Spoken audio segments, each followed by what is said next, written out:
This is the last talk, at least here.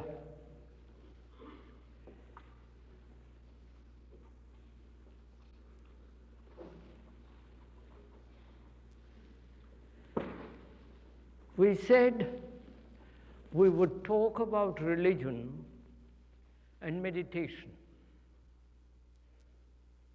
this evening.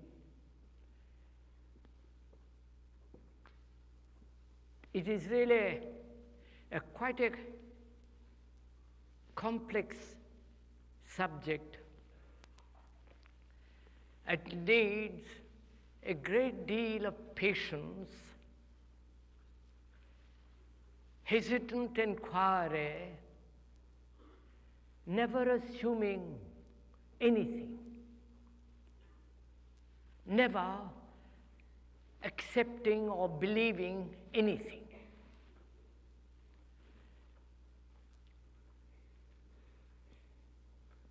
You know, man has always sought something more than the daily living with its pain, pleasure, sorrow, and all the rest of it. He wants to find something more permanent. And in his search for this unnameable thing, he's built temples, churches, mosques. He has done so many extraordinary things in the name of religion, destroyed people, had many wars for which religions are responsible. They have tortured people, burned them, destroyed them. For belief was more important than truth. Dogma, much more vital than the direct perception. And when belief becomes all important, then you are willing to sacrifice everything for that. Whether that belief is real, has any validity, any truth, doesn't matter, as long as it gave you comfort, security, a sense of permanency.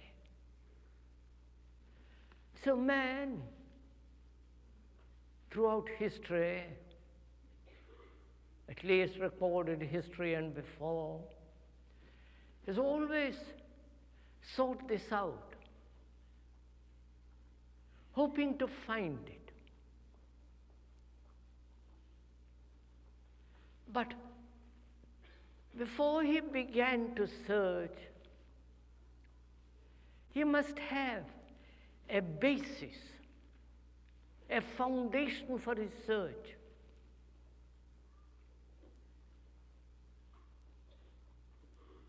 Because it's very easy, if you seek something, to find it. In seeking, there are several processes involved. Not only your desire and the hope of recognition of what you find to be the truth, and the motive behind that search. If there is a motive of fear, if there is a motive of escape, a longing, a deep desire for comfort, security, then you will inevitably find something that will gratify you. It may be the most absurd belief, absurd discovery, but as long as it is satisfactory, as long as it is completely comforting, whatever the illusion be, however ridiculous it is, one clings to it. So there is a great danger in those who are seeking to find, to search out. And if there is fear of any kind, hidden or open, then again search becomes an evasion, a flight from the actual. And if in the search you discover something, that discovery is based on recognition. You must recognize it, otherwise it has no value. And recognition, if you observe, is based on past memory, something that you have already known. Otherwise you cannot possibly recognize. All these are involved in this everlasting search for what one considers to be the truth, for something that is beyond the measure of the mind. But religion,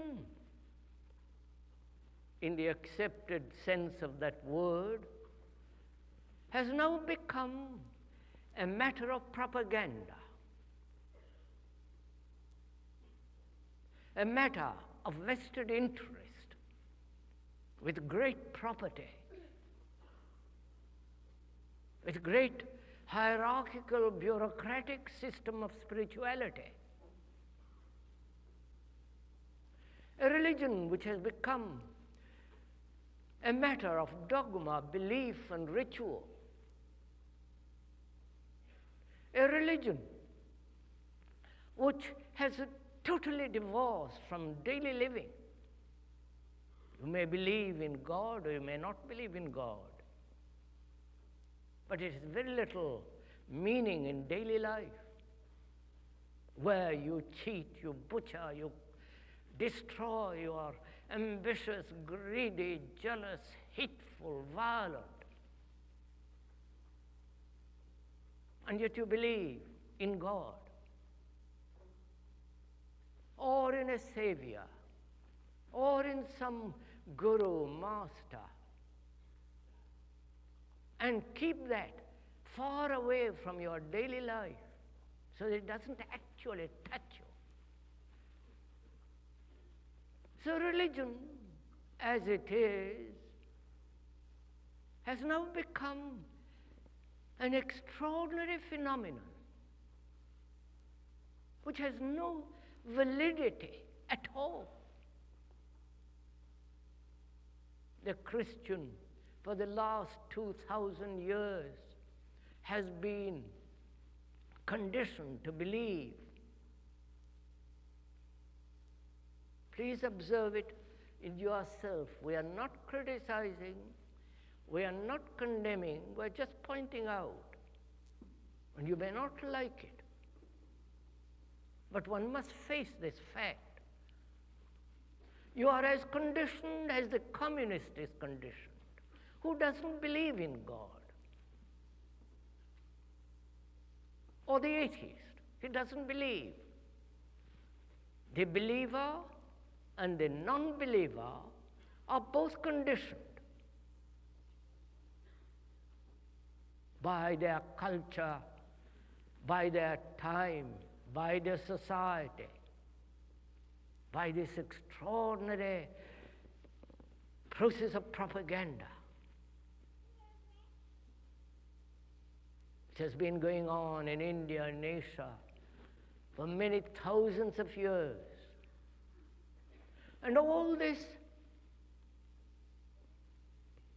the physical structure, the psychological assertions, very strongly in belief of which one is willing to destroy and be destroyed, which is a matter of opinion, a dialectical, assertive opinion to find out what is true through opinion, however clever, however argumentative, intellectual, has no reality whatsoever. It remains merely an opinion. And religions throughout the world now are utterly meaningless. If one can use the word entertainment, probably that would be the actual word. We want to be entertained spiritually. And so we go to church or the temple or the mosque,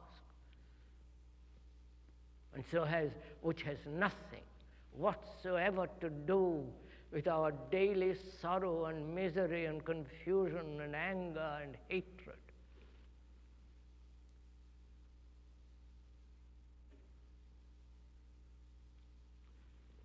And a man who is really serious, who really wants to find out if there is something more than this terrible thing called existence, must obviously be completely free from the dogma, from the belief, from the propaganda. He must be free from the structure in which he has been brought up to be a religious man, with his beliefs and dogmas and rituals. Through negation, you come to the positive. The negation of what is in the so-called religion. So, we're going to find out, if we can this evening or this afternoon,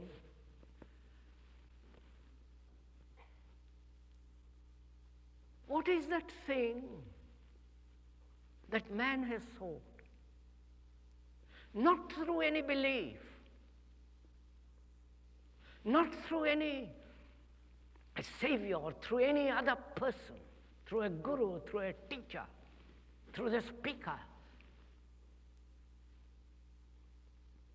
We're going to find out for ourselves if there is or if there is not something that is not the projection of one's own hope, the projection of one's own fears, a thing that is invented by a cunning mind, a thing that is bred out of our intense loneliness.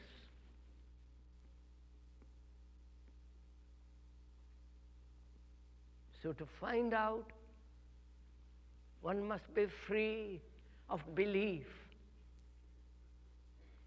You must be free from the belief in God or no God. For belief is this quality of mind that invests, identifies itself in something that in something that will give it a hope, a comfort, a security, a sense of permanency. One must be free to inquire.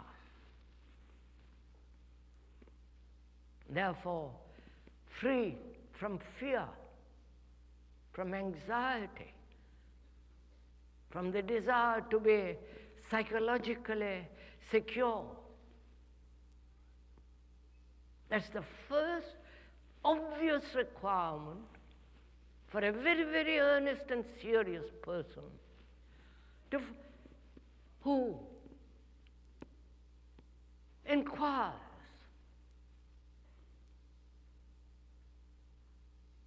Now, we are going to inquire.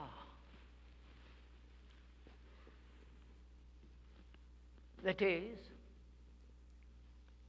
the instrument that is capable of inquiry, a mind that is clear, a mind that is not, that has no distortions of prejudice, of conclusion, of formula, of belief. See how extraordinarily difficult this is. To have a mind that is not in conflict, which means a mind that has understood and is free from conflict. And that's why we talked from the beginning of these discourses here, the necessity of the freedom from fear, from conflict, from pettiness.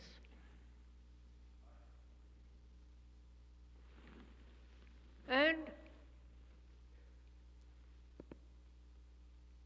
a mind, which means not only the mind, but the heart, the whole psychosomatic nature of man, must be highly sensitive.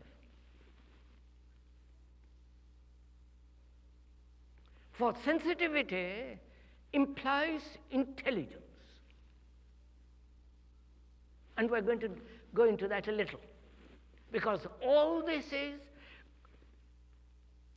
laying the foundation for meditation. If you do not lay the foundation, then meditation, which is one of the most extraordinary things in life, if you do not lay the foundation of order, then meditation becomes merely an escape, a self leading to self-delusion, a hypnosis.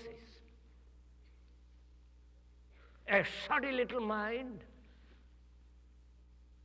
can learn the tricks of meditation and practice meditation, but it will still remain a shoddy, stupid little mind.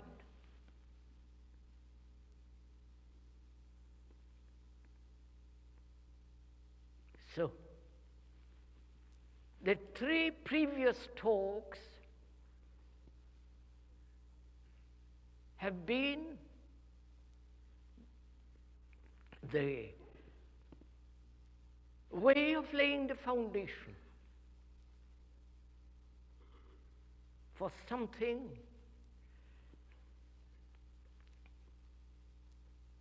which demands a great clarity, a great sensitivity.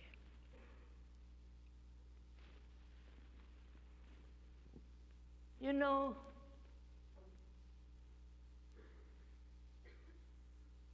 most of us have very little energy. We spend a great deal of our energy in conflict, in struggle, waste it in various manners. Not only sexually, but also a great deal of is wasted in contradiction, in the fragmentation of ourselves, which brings about conflict. And this conflict is definitely a great wastage of energy. The voltage decreases. And so, energy is necessary.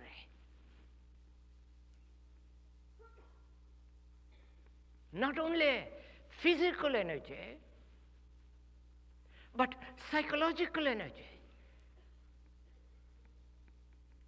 A mind that is intensely clear, logical, healthy, undistorted.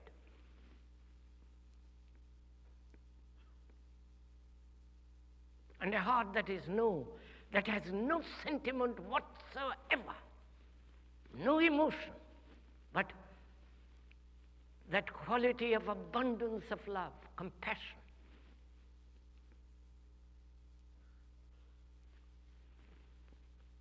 And all this gives a great intensity, passion. And you need that. Otherwise you can't take a journey into this thing called meditation. You may sit cross-legged, breathe, all the fantastic ways, but you'll never come to it. So first, the body must be extraordinarily sensitive. You know, that's one of the most difficult things, because we have spoiled the intelligence of the body through drink, through smoke, through indulgence, by pleasure. We have made the body coarse. Look at ourselves and you will see. And yet, that body which should be extraordinarily alive and sensitive, what we have reduced it to. And therefore the body affects the mind, and the mind affects the body psychosomatically. So the sensitivity of the body, the organism, is essential. And this sensitivity is not brought about through fasting, through playing all kinds of tricks upon it. Yeah, the mind has to watch it dispassionately.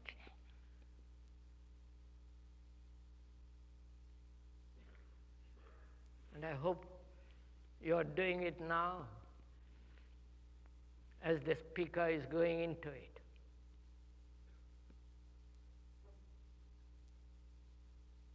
Not tomorrow or the next day or the next hour, but now. Because as we said, we are partaking together, sharing together the journey, the exploration.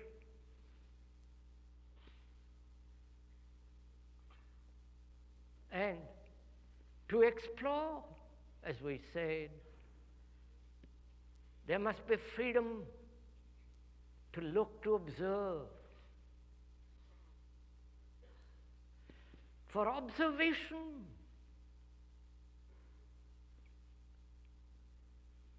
of what is, or the event, is the understanding of that event or what is, which is experience.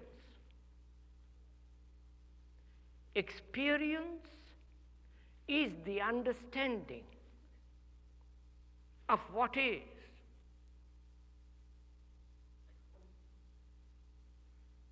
And the knowledge, the understanding derived from that observation of what is, that is experience. And to test it out in life, in the everyday living,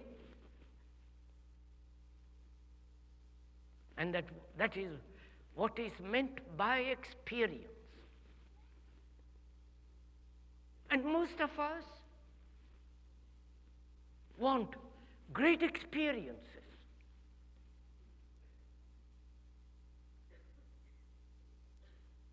Because our own life is so small, so limited, so unspeakably dull.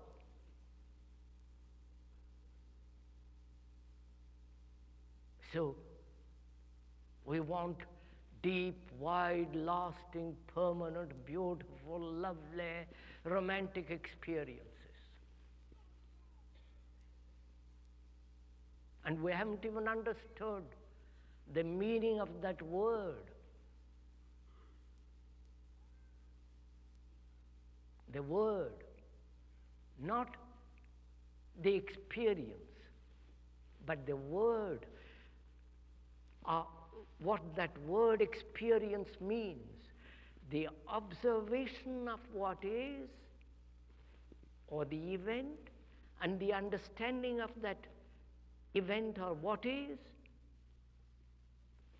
experience. And to test it out in daily life, that is the meaning of that word.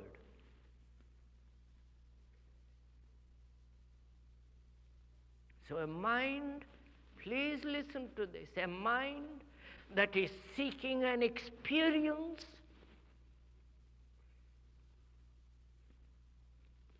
is incapable of understanding what truth is.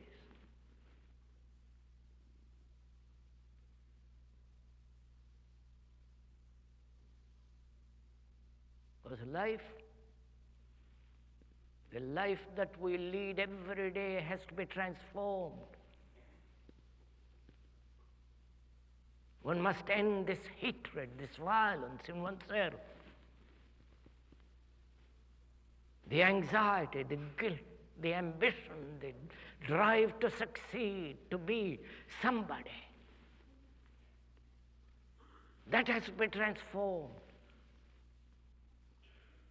And without changing that radically, try to seek some stupid experience, has no meaning whatsoever.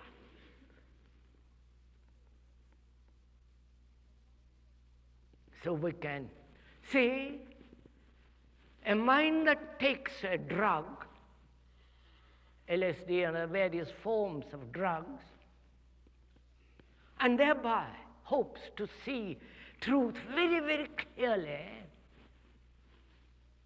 or have extraordinary experiences,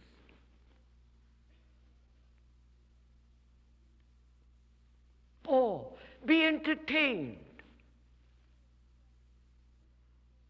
or see things more clearly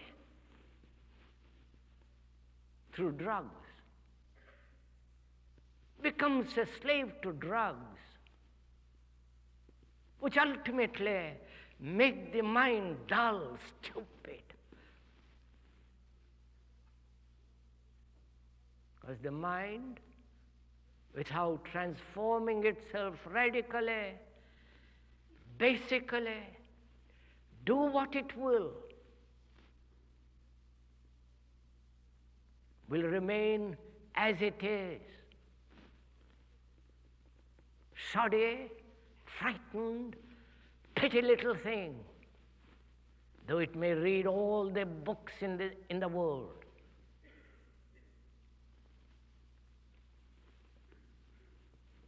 So then, We are inquiring, please follow this. We are inquiring together into this question of meditation and what is the religious mind. Not what is religion, but the mind that is religious, that is capable of finding out truth.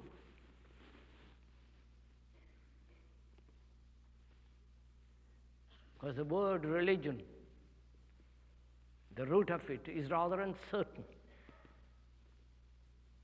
And we can give any meaning to it we like. And we generally do. But to have no opinion of what is religion is to be free to inquire into what is religion.